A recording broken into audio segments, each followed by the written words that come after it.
नमस्कार सारे प्रेस के बंधु साथियों को। एक तो कल से नया साल शुरुआत हो रहा है, तो मैं अपनी तरफ से, कांग्रेस पार्टी की तरफ से, सारे हमारे साथियों की तरफ से आप सबको नए साल की बहुत बहुत बधाई और शुभकामनाएं।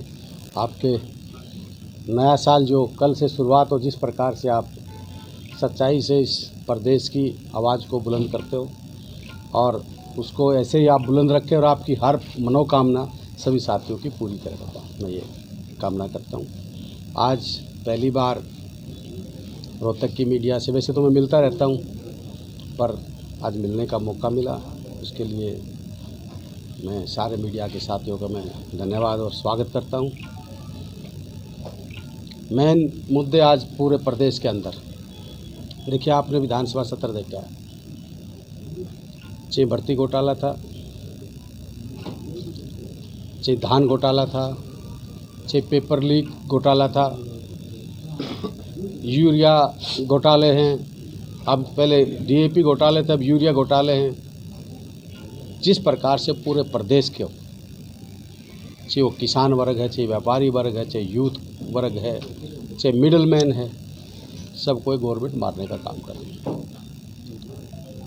मैंने कई मुद्दे, चौधरी भूपेंद्र सिंह हुड्डा जी ने भी बहुत से मुद्दे विधानसभा में उठे, पर किसी भी मुद्दे पे गवर्नमेंट या मुख्यमंत्री जी या डिप्टी सीएम या उनके और मंत्री किसी का भी नज़र मिला के किसी ने भी एक भी जवाब उसका नहीं दिया। और जिस प्रकार से, जिस कॉन्फिडेंस से, मैंने पहली बार मैं विधानसभा में अपने साथियों से भी कह रहा था कि भाई मैंने इतनी कॉन्फिडेंस से झूठ बोलते हुए बीजेपी की जो नेता जेजेपी के देखे, आज तक इतनी कॉन्फिडेंस से कोई झूठ नहीं बोलता जिस कॉन्फिडेंस से ये झूठ बोलते। देखिए, प्रदेश के अंदर चाहे वो किसान आंदोलन था, मैंने कहा देर आए दुरुस्त आए। आपने एक साल तक वो काम किया, भाई आपने प्याज भी, बोले 100 प्याज खाओ या 100 मिर्च खाओ या 100 कोल्डे खाओ। आपने 100 प्याज भी खाई, 100 मिर्च भी खाई और 100 कोल्डे भी खाए, और पूरे देश को और ख़ासकर मेरे अपने हरियाणा को, आसपास के लोगों को भी परेशानी हुई। करीबन 700 से 800 शहादत भी हुई किसान भाइयों की। तो ये हालात आज प्रदेश के अंदर हैं। मैंने 3-4 मुख्य मांगें उठाई थी। मेरी पहली मांग थी, आपको पता है, वास्तव में हाई रेजिमेंट का एक मुद्दा चला हुआ हरियाणा के अंदर, और हाईरों का इस देश को आज़ाद कराने में, आज़ादी से लेकर आज तक बहुत ज़्यादा बच्चे शहादत भी दी है और आज़ादी में लड़ाई। तो उस मुहिम में हम चौधरी भूपेंद्र सिंह हुड्डा जी के नेतृत्व में, हमारे सारे विधायक और के, ये मुहिम हमारी मजबूती से हम इस मुहिम को उठा रहे हैं। हमने कहा कि आप नीचे से इसको रिकमेंडेशन सर्वसम्मति से करो और ऊपर भेजो, और एक समाज जब पूरा दे रहा है, कुर्बानियाँ दी हैं, कारगिल का युद्ध था, चाहे पहले था, तो उन्होंने किया, तो उस पर भी गवर्नमेंट का कोई जवाब नहीं आया। दूसरा, हमारा जो मैंने कहा था भी, जब आप एक हरियाणा एक हरियाणवी एक, जो भी आपकी रणनीति थी, जो भी आपने जिस षड्यंत्र के तहत जो आपने मुकदमे वापस करवाए थे, वो मुकदमे भी वापस लो। एक आपने नौजवान, आपने मीडिया के साथियों ने पता होगा, चौधरी भूपेंद्र सिंह हुड्डा जी ने 2010 में ब्राह्मण समेत, जांगड़ा ब्राह्मण, प्रजापत, अपने कुम्हार, सैन समाज, करीबन 11 बरादरियों को एक धोली का हक दिया था, जो इन मुख्यमंत्री जी को और इस बीजेपी गवर्नमेंट को पता नहीं क्या तकलीफ हुई आते ही उन धोली के मालिकाना ने हक निरस्त किया। उसके बाद 10% ABPG का ब्राह्मण, पंजाबी, बनिए, राजपूत, उनको 10% भूपेंद्र हुड्डा जी ने ABPG का आरक्षण का दिया था, जो 2017 में निरस्त कर दिया। उससे जो गरीब वर्ग, जो गरीब बच्चे थे, जी वो बनिया में भी गरीब था, पंजाबी में भी गरीब था, ब्राह्मण में भी था, राजपूत में भी था। एक हमने उस मुद्दे पे मुख्यमंत्री से जवाब मांगा, कोई जवाब नहीं। एक हमारे एक समाज की एक और मांग थी भाई, कि जैसे पंजाब में कांग्रेस पार्टी ने, मैं स्वागत करता हूँ, कई स्टेटों में कांग्रेस पार्टी ने ब्राह्मण आयोग का गठन किया, तो मुख्यमंत्री ने, हमने उसकी भी मांग की। तो कई मुद्दे थे, हमने कहा सर समाज को साथ लेके हरियाणा एक का नारा तभी साकार हो सकता है, तब आप सभी समाजों को एक निष्पक्ष होके और समाज को जोड़ने का काम करो, समाज को तोड़ने का काम करो। अच्छा विधायक जी, आप सुन सकते हैं, लेकिन आप पर आरोप लगाया जा रहा है कि जब भी कोई मुद्दा होता है तो कांग्रेस वॉकआउट कर जाती है विधानसभा से, मुद्दों पर जो है मुद्दों पर चर्चा नहीं की जाती है। देखिए सर, आपने देखा, वो तो उनका तो काम है कहने का, जो लोगों का काम कहने को कहेंगे। हमने डट के मुकाबला किया, चाहे वो HCS भर्ती घोटाला था, चाहे वो पेपर लीक का था, चाहे कोई यूरिया और उसका खाद का था, चाहे किसानों के उसकी बात थी, बिल के ऊपर बात थी। कौन से उस पर हम भागे, कौन से उस पर भागे? जब हमारे स्पीकर हमारे माइक बंद कर देता है, हमारे सुनते नहीं हैं, हमारे को बोलने नहीं दिया जाता है। आप वॉकआउट कब किया? वॉकआउट तब किया कि भी हमने कहा आप कहते हो कि भी नागर ने किया सारा। अगर नागर ने किया है तो आप उसको क्यों बचाना चाहते हो? आप CBI जांच क्यों नहीं करते? हमने कहा सिटिंग जज से आप जांच करा दें, क्या दिक्कत थी भाई? अगर आप लोग नहीं हो इसमें सम्मिलित, आप लोग इसमें, आपका कोई रोल नहीं है, तो इसमें क्या ऐसी क्यों बचाने पर लगे हो? एक नाम सामने आया, हुड्डा साहब ने भी लिया, अभय सिंह चौटाला ने भी लिया, तो आप उनको बचाने में क्यों लगे हो? इसमें पहले कहते थे अपने दाल में काला है, अब तो पूरी दाल की दाल काली है। इसकी जांच हो। 18 बार पेपर लीक हुए हैं। ये जो इस प्रदेश के युवा हैं, आप उनके दिल से पूछिए, वो बेचारे तैयारियां करते हैं 18 बार। उसके बाद में ये बात करते थे भाई खर्ची पर्ची, कहाँ गई खर्ची पर्ची? आज खर्ची और पर्ची छोड़ दो, इनने तो सूटकेस और पूरे बॉक्स ठटा के यहाँ से लेके जा रहे हैं। आपके यहाँ के जो पहले जो MLA थे, मंत्री थे, आप सब जानते हो। मैं क्या कहूँगा, एक चीज़ बताओ, बत्रा साहब ने एक मुद्दा उठाया कि यहाँ पे कोई एक्रोचमेंट था, कोई उसका एलिवेटेड का, वो इतनी बड़ी झूठ मंत्री बोल रहा है कि वहाँ कोई तोड़ा फोड़ी हुई है नहीं। आप मीडिया के साथी हो, आप बताओ अगर तोड़ा फोड़ी हुई थी या नहीं हुई थी? कितने परिवार आज रो रहे हैं? तो इस प्रकार से विपक्ष का काम हम पूर्ण रूप से चौधरी भूपेंद्र सिंह हुड्डा जी के नेतृत्व में मजबूती से हम लड़ाई लड़ रहे हैं। पूरे प्रदेश की सर्व समाज 36 बिरादरी की लड़ाई लड़ रहे हैं हम। कांग्रेस की नीति है, हम जोड़ना जानते हैं, हम तोड़ने की कोशिश नहीं करते। बीजेपी की कोशिश है जोड़ो नहीं तोड़ो, ये तोड़ो जी। हमारी शैलजा कोई प्रदर्शन करने जाती है, उसमें भूपेंद्र सिंह हुड्डा शरीक नहीं होते। भूपेंद्र सिंह हुड्डा ये कहते हैं मैं कलरकों का घेराव नहीं करूंगा, तो आप ही नहीं जुड़े हुए हैं तो आप औरों को कैसे जोड़ पाओ? देखिए, पार्टी का प्लेटफार्म पे शैलजा जी अच्छी मेहनत शैलजा जी कर रही है, भूपेंद्र सिंह हुड्डा जी अलग मेहनत करें। हमारा एक फार्मूला है, हमारा प्रदेश अध्यक्ष अलग चलता है, वो लड़ाई लड़ता है, वो एक जगह मीटिंग वो करता है, एक जगह हम करते हैं। मजबूती से, दोनों मजबूती से हमारा परिवार कांग्रेस पार्टी बिल्कुल मजबूती से एक है और एक रहेंगे। चौधरी भूपेंद्र सिंह हुड्डा जी के नेतृत्व में, भाई दीपेंद्र जी के नेतृत्व में हरियाणा में कांग्रेस मजबूत है और सारे एक है। जहाँ तक मैं पार्टी, वो तो घर परिवार सब ठीक है। मैंने आपने मेरी बात सुनी नहीं। हम कहते हैं कि हम समाज को जोड़ने का काम करते हैं, हम तोड़ने का काम नहीं करते। बीजेपी समाज को तोड़ने का काम करती है, जोड़ने का काम नहीं करती। तो जनता के सामने आप लोग इकट्ठा होकर क्यों नहीं दिखा पा रहे हो? उसी का प्रभाव पड़ेगा कि कांग्रेस संगठित है। कांग्रेस बिल्कुल संगठित है, थी, रहेगी, आगे भी। चौधरी भूपेंद्र सिंह हुड्डा जी के नेतृत्व में और कुमारी शैलजा जी हमारी प्रदेश अध्यक्ष हैं। हम सारे सब जाते हैं, ऐसा नहीं है। जहाँ जहाँ हम जब ज्ञापन और होते हैं, कोई प्रदर्शन होते हैं, तो शैलजा जी भी, हुड्डा साहब भी, विवेक बंसल जी, सारे विधायक हम सब इकट्ठे रहते हैं। कुलदीप जी, एक सवाल हो जी। आपने ये कहा कि हमने विधानसभा में मुद्दा उठाया कि नागर वाले मामले में CBI जांच हुई। क्या आपको लगता है केवल एक नागर ही इस मामले में शामिल है या कोई राजनीतिक लोग भी जो सरकार में बैठे हैं, क्या वो लोग भी इस स्कैम में शामिल हैं? देखिए, आप 101% हमने कहा आप सिटिंग जज से करा दो या CBI से करा दो। इसमें मैंने कहा कि दाल में काला होता था पहले, ये तो पूरी दाल काली है, नीचे से लेके ऊपर तक एक नागर नहीं हो सकता इसमें। कुछ लोगों के नाम हैं ऐसे आप? देखिए, मैं किसी व्यक्ति विशेष का नाम लूँ वो अच्छा नहीं है। आप जांच करा दीजिए, किसी उस पर सबका सामने आ जाएगा ना। क्योंकि जब जांच होगी, ईमानदारी से जांच होगी। ये बगैर खर्ची पर्ची की बात करते हैं। अगर बगैर खर्ची पर्ची की बात, अगर आप दिल से, आप मैं कहता हूँ मुख्यमंत्री जी, आप ईमानदारी की बात करते हो, आप ईमानदार हो, मान लिया आप ईमानदार हो, तो आप डरते क्यों हो, भागते क्यों हो, क्यों मैदान छोड़ के भाग रहे हो? क्या ऐसी क्या ऐसी परिस्थिति आ गई, क्या ऐसी दिक्कत है आपको जो हो रहा है? आप सारे बंधु यहाँ बैठे, साथी बैठे, आप तहसीलों में जाइए, 500 से लेके 1000 रुपये गज तक रजिस्ट्रियों के मैंने विधानसभा में उठाया मुद्दा। एक गरीब आदमी, सपोज करो आपने 100 गज का प्लॉट लिया है और वो आदमी 1000 रुपये गज के 100 गज के प्लॉट के दे रहा है, तो ये ईमानदारी की बात है? कौन सा ऐसा महकमा है जो जनता को, कौन सा इनका ऐसा सगा है जो इन्होंने किसी को ठगा नहीं? आज जनता में त्राही त्राही मची हुई है। मैं कहता हूँ चिको पॉलिटिकल आदमी, चिको ऑफिसर से, चिको और है, जनता को मारने का काम किया जा रहा है। और जनता हमारे पास भी आती है, आपके पास भी आती होगी, क्योंकि देखिए सबसे बड़ी ताकत आज मीडिया है, फेसबुक है, मीडिया है, आप लोगों के पास भी आते होंगे। ऐसा नहीं है कि आपके पास भ्रष्टाचार नहीं आते, कहीं न कहीं जब तक अफसरशाही पर लगाम नहीं लगेगी।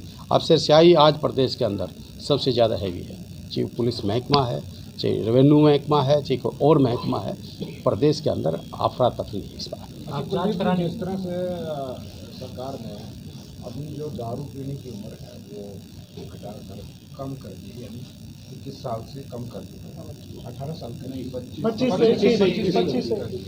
तो गवर्नमेंट का ये कहना है कि इससे रेवेन्यू मिलता है।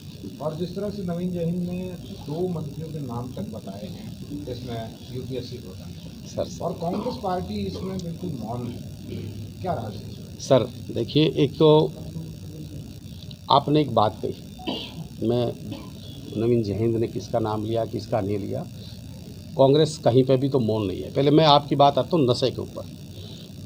मैं अकेला ऐसा व्यक्ति हूँ जो हर विधानसभा सत्र में भी जो नशा है उसके खिलाफ मैं लड़ रहा हूँ।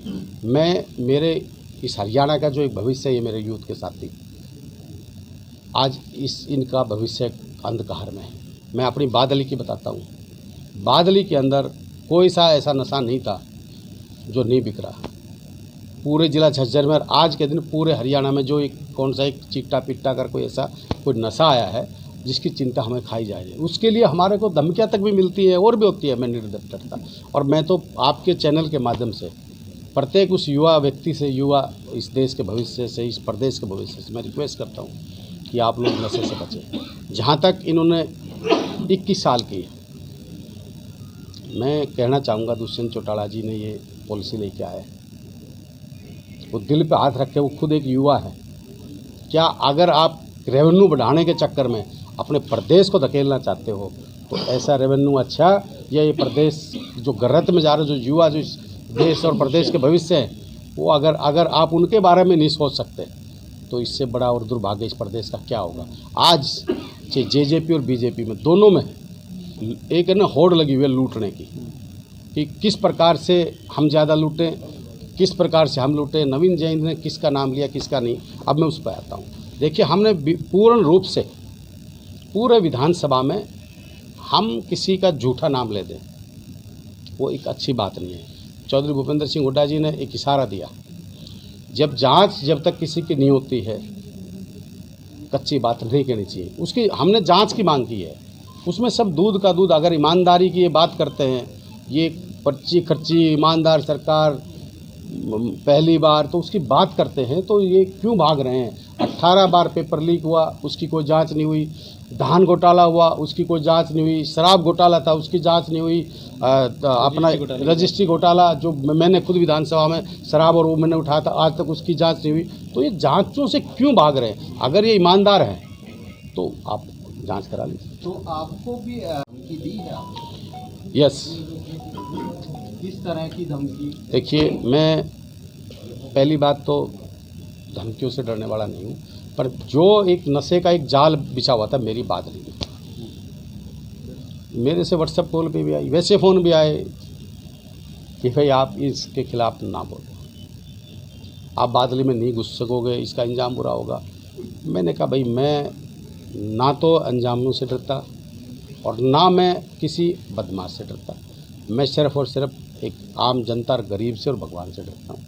तो इन चीज़ों से देखिए, हम पॉलिटिकल आदमी हैं, अगर हम इन चीज़ों से, अगर सच्चाई में जब जनता ने हमारे को चुन के भेजा है और मैं तो आज सारे साथियों को तो मैंने तो दोबारा जन्म दिया है। जब तक इस शरीर में जान है, ईमानदारी से और वफादारी से, मेहनत से 5 साल के लिए चुना, आगे जनता चुने ना चुना वो जनता ने देखना, पर इस जनता की आवाज़ को बुलंदी से उठाता भी रहूँगा और लेके रोड से लेके विधानसभा तक जितनी मेरी औकात है, जितनी मेरी हैसियत है, मैं लड़ता भी रहूँगा। शिकायत भी दी है आपने इसको लेकर? मैंने डीजीपी क्या, एडीजीपी, सीआईडी क्या, खट्टर साहब क्या, मुख्यमंत्री जी, अनिल विज जी क्या, मैंने सबको दिया। मैं एक चीज़ देखिए, जो कुछ बात होती है उसका मैं धन्यवाद करता विपक्ष में बैठा हूँ, पर जो हुआ मेरी बादली में करीबन जो 80% कंट्रोल भी, उसके लिए मैं पूरी पुलिस प्रशासन को मैं धन्यवाद देता हूँ।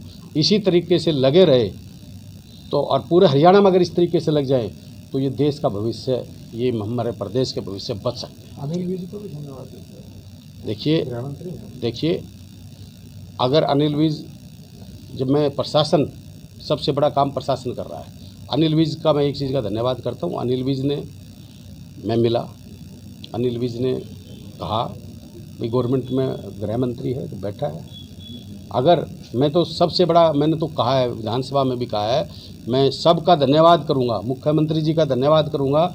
आप इस हरियाणा से 2 चीज़ों को ख़त्म कराओ, अपराध को, भ्रष्टाचार को और नशे को। कोई काम हो या ना हो और चीज़ देखी जाएंगी, क्योंकि आज हमारा भविष्य खराब हो रहा है। आज सरेआम आप देख रहे हो, व्यापारियों से किसी को गोलियां मारी जाती हैं, किसी को घरों से उठा दे, तो इसके मतलब आम आदमी कहाँ जाएगी, जिसके तो कितनी बड़ी बदमाशी हो रही है, कितने मर्डर हो रहे हैं, कितने हो रहे हैं, तो मतलब पूरा प्रदेश इस चीज़ से, नाबालिग लड़कियों के साथ रेप हो रहे हैं। तो मैं मतलब इस बात के लिए मैं आपके माध्यम से भी कह रहा हूँ, मैं मुख्यमंत्री इस चीज़ को गंभीरता से ले।